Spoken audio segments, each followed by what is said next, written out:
여러분, 지금 옆집에 누가 살고 있는지 혹시 알고 계신가요? 단순히 이웃이 바뀌는 수준의 문제가 아닙니다. 중국에서 소리 없이 빠져나온 거대한 돈다발이 지금 우리 머리 위를 지나 강남과 경기도 아파트 단지로 무차별적으로 쏟아지고 있습니다. 그들은 한국의 대출 규제 따위는 비웃기라도 하듯 현금 뭉치를 들고 들어와 우리가 꿈도 꾸지 못할 가격에 집을 쓸어 담고 있습니다. 이게 과연 그들만의 잔치일까요? 절대 아닙니다. 중국 부동산이라는 거대한 공룡이 썩어 문드러지면서 뿜어내는 그 독한 파편들이 지금 우리 집값과 전세금을 어떻게 뒤흔들고 있는지 오늘 아주 냉정하게 파헤쳐 보겠습니다. 지금 이 흐름을 놓치면 여러분은 평생 모은 전 재산이 콘크리트 무덤으로 변하는 과정을 그저 무기력하게 지켜보게 될지도 모릅니다. 남의 나라 이야기가 아닙니다. 바로 오늘 우리 가족이 발을 딛고 서 있는 이 땅 아래에서 벌어지고 있는 생존의 문제입니다. 본격적인 시작에 앞서 좋아요와 구독, 그리고 알림 설정까지 꼭 부탁드립니다.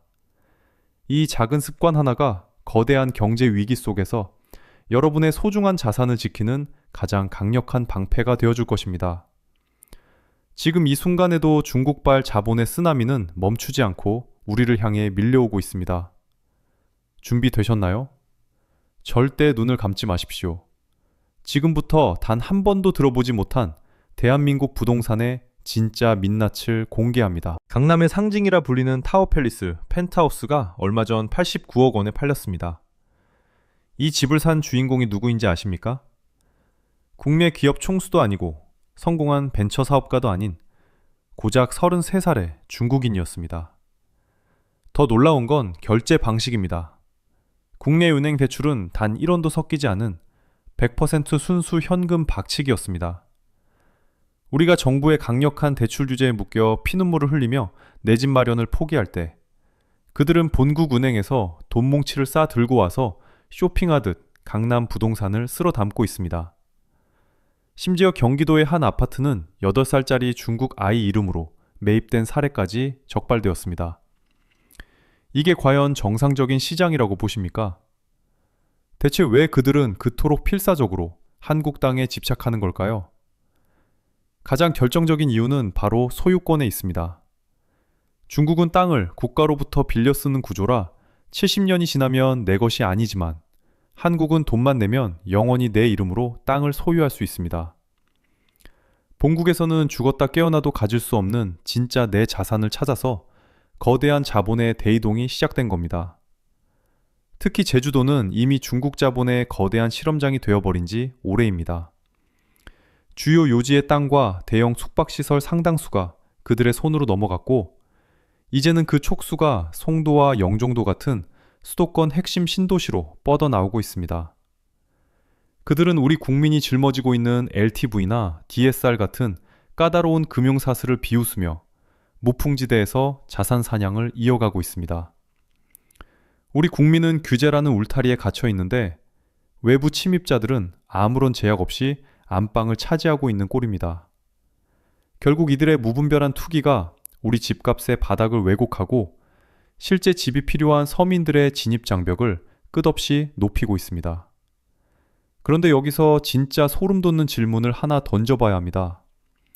대체 중국 본토에서 무슨 끔찍한 일이 벌어지고 있길래 이 거대한 돈다발이 마치 도망치듯 우리 국경을 넘어오고 있는 걸까요? 그들이 자기 나라 부동산을 버리고 한국으로 탈출하는 진짜 이유를 알게 되면 아마 여러분은 오늘 밤 잠을 이루지 못하실 겁니다. 중국 부동산의 침몰을 이야기할 때 가장 먼저 등장하는 이름이 있습니다. 바로 헝다그룹입니다.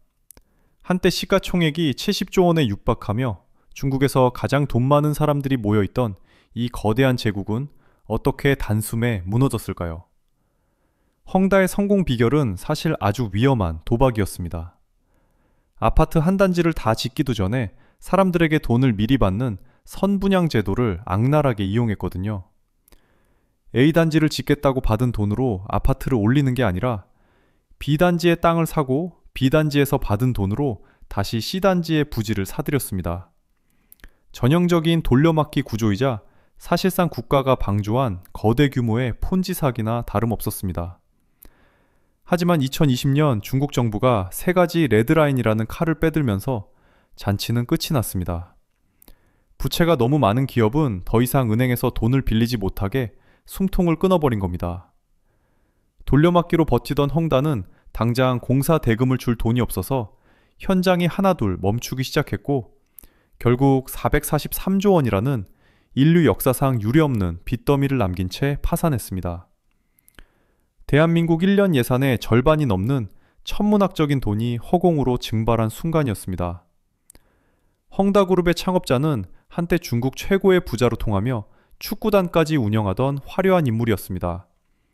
하지만 그 화려함의 뒤편에는 빚으로 쌓아 올린 위태로운 모래성이 숨겨져 있었습니다.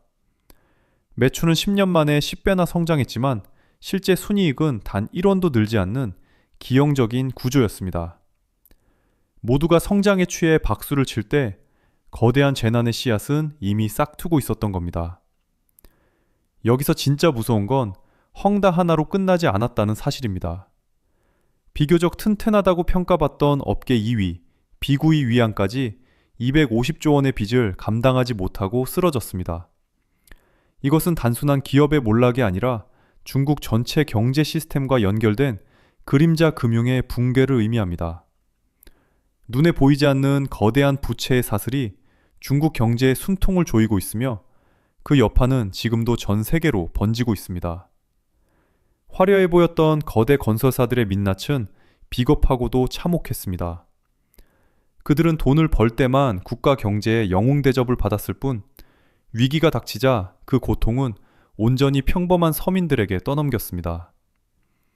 자, 이제 우리는 이 괴물 같은 회사가 남긴 진짜 유산을 확인하러 가야 합니다.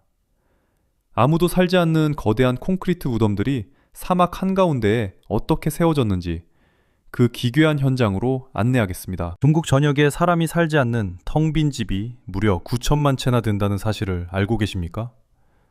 한 집에 3명씩만 들어간다고 계산해도 미국 전체 인구의 80%를 수용하고도 남는 기괴한 숫자입니다. 이것은 단순한 부동산 불황이 아니라 거대한 도시 자체가 통째로 죽어버린 국가적 재난의 현장입니다. 가장 대표적인 곳이 바로 내몽고 사막 한가운데 세워진 오르도스 신도시입니다. 원래 이곳은 석탄이 터져 나오며 돈벼락을 맞은 지방정부가 상하이를 뛰어넘는 대도시를 꿈꾸며 만든 야심작이었습니다. 100만 명을 수용하겠다며 화려한 박물관과 도서관, 그리고 거대한 경기장까지 번듯하게 지어 올렸습니다. 하지만 결과는 처참했습니다. 실제로 들어와 사는 인구는 목표치의 고작 2% 수준인 2만 명 남짓에 불과했습니다. 밤이 되면 수만 가구의 아파트 단지에서 불이 켜진 집을 손에 꼽을 정도로 도시는 거대한 암흑 그 자체가 되어버립니다. 사람이 오지 않는 박물관에는 모래먼지만 쌓이고 단 한 번도 축구 경기가 열리지 않은 경기장은 흉물스럽게 방치되어 있습니다. 지방정부는 왜 이런 미친 짓을 멈추지 않았을까요? 이유는 아주 단순하고도 섬뜩합니다.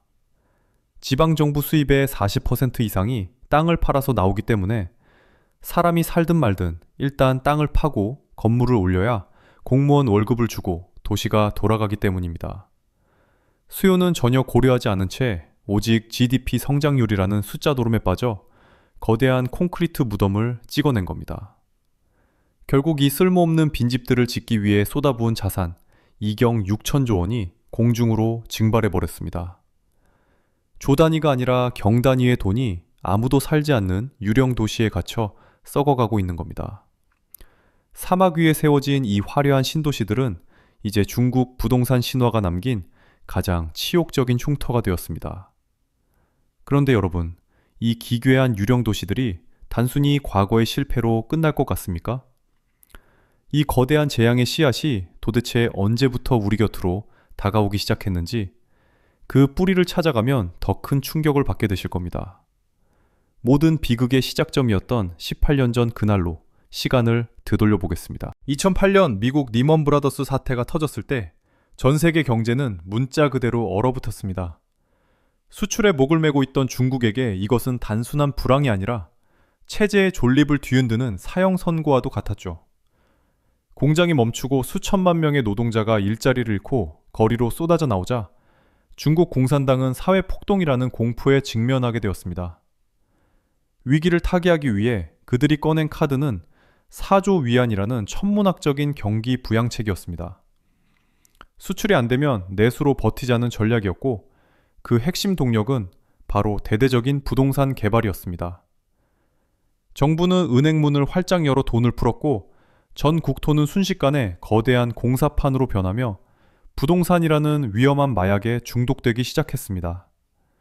당시의 개발 속도는 인간의 상상을 완전히 초월하는 수준이었습니다. 2011년부터 고작 3년 동안 중국이 쏟아부은 시멘트 양을 보면 입이 떡 벌어집니다. 미국이 20세기 100년 동안 사용한 시멘트 총량이 44억 톤인데 중국은 단 3년 만에 그 1.5배인 66억 톤을 땅속에 박아 넣었습니다. 이 미친 듯한 속도전 덕분에 중국은 전 세계적인 경제 위기 속에서도 홀로 9%가 넘는 성장률을 기록하며 승전고를 울렸습니다. 하지만 이 달콤한 승리의 열매는 결국 치명적인 독이 되어 돌아왔습니다. 부동산 건설이 GDP의 30%를 차지하는 비정상적인 경제 구조가 이때 고착화되었고 나라 전체가 집 짓는 일 없이는 단 하루도 굴러가지 않는 병든 몸이 되어버린 겁니다. 지방 정부는 땅을 팔아 공무원 월급을 주고 건설사는 빚을 내어 몸집을 불리는 악순환이 10년 넘게 이어졌습니다. 성장이라는 이름 아래 숨겨진 거대한 부채의 늪은 시간이 갈수록 깊고 어두워졌습니다. 누구도 멈추라고 말하지 않았고 누구도 멈출 수 없었던 이 폭주 기관차는 결국 가장 약한 고리부터 무너뜨리기 시작했습니다. 부동산 신화가 깨지는 순간 가장 먼저 지옥으로 떨어진 사람들은 누구였을까요? 평생의 꿈이었던 내 집이 흉물스러운 콘크리트 뼈대로 변해버린 현장으로 가보겠습니다. 비닐 한 장으로 추위를 버티며 썩어가는 건물 속에서 살아가는 사람들의 처절한 비명을 여러분은 들어야 합니다. 란웨이로우라는 소름 돋는 이름을 들어보셨습니까? 썩은 꼬리 건물이라는 뜻으로 공사가 중단된 채 방치된 흉물 아파트를 말합니다. 중국 전역에 이런 미완공 아파트가 무려 4,800만 채나 널려 있는데 이는 대한민국 전체 가구 수의 2배가 넘는 그야말로 상상을 초월하는 비극의 규모입니다. 이 비극의 주인공들은 평생 안 먹고 안 입으며 피땀 흘려 돈을 모은 지극히 평범한 우리네 이웃들입니다. 그들은 30년짜리 연끌 대출까지 받아가며 내 집 마련에 꿈을 꿨지만 돌아온 것은 차가운 콘크리트 뼈대뿐이었습니다. 진짜 지옥 같은 현실은 아파트 공사가 멈췄음에도 불구하고 은행은 매달 귀신같이 대출이자를 통장에서 꼬박꼬박 빼간다는 사실입니다.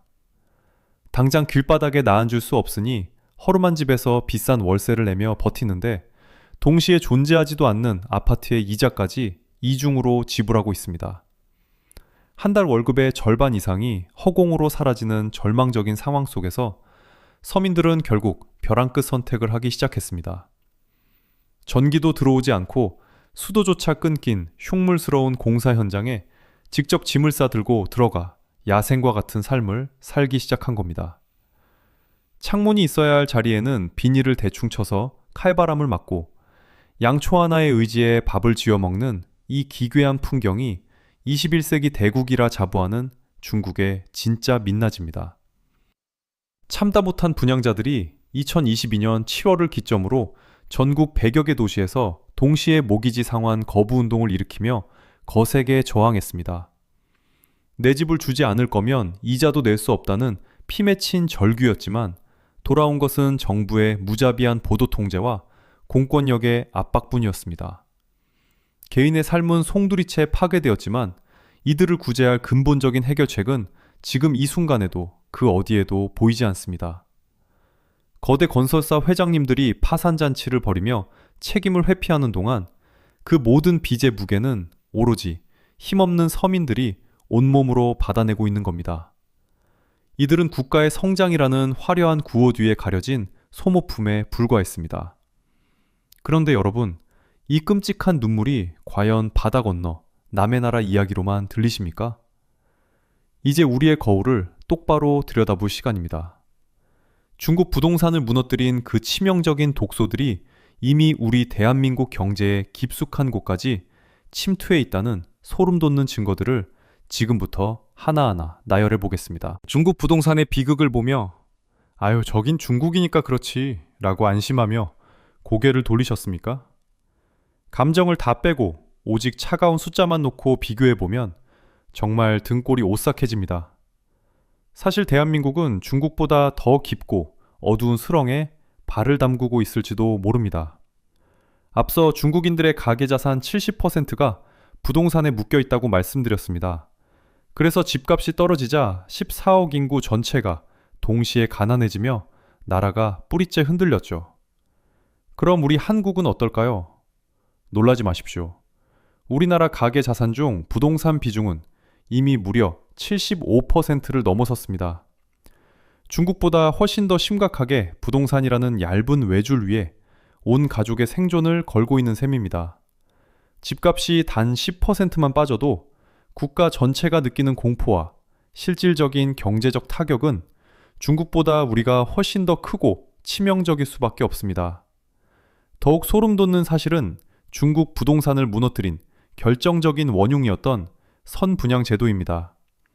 완공도 안 된 아파트를 도면만 보고 미리 파는 이 기형적인 제도의 원조가 바로 대한민국이라는 사실을 잊어서는 안 됩니다.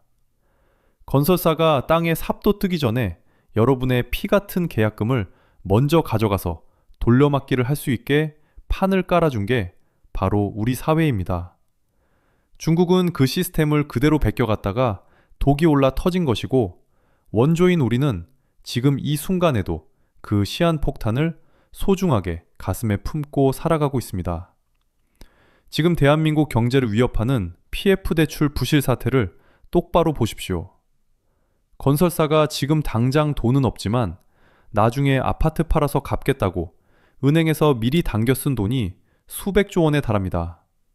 이것은 앞서 설명한 헝다그룹이 망했던 그 파산 공식과 소름 끼칠 정도로 똑같은 경로를 걷고 있습니다. 이미 지방 곳곳에서는 분양이 안 돼 공사가 멈춘 흉물스러운 현장들이 속출하고 있으며 이는 곧 우리 은행권에 숨통을 조여오는 거대한 올가미가 될 것입니다.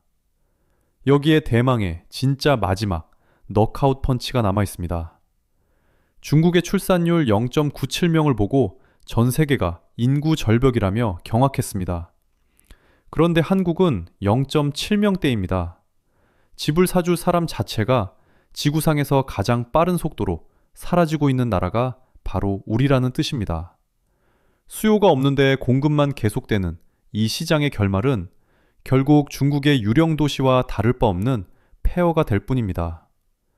우리는 과연 이 절벽 끝에서 브레이크를 밟을 수 있을까요? 9천만 채의 거대한 유령 도시가 주는 교훈은 명확합니다.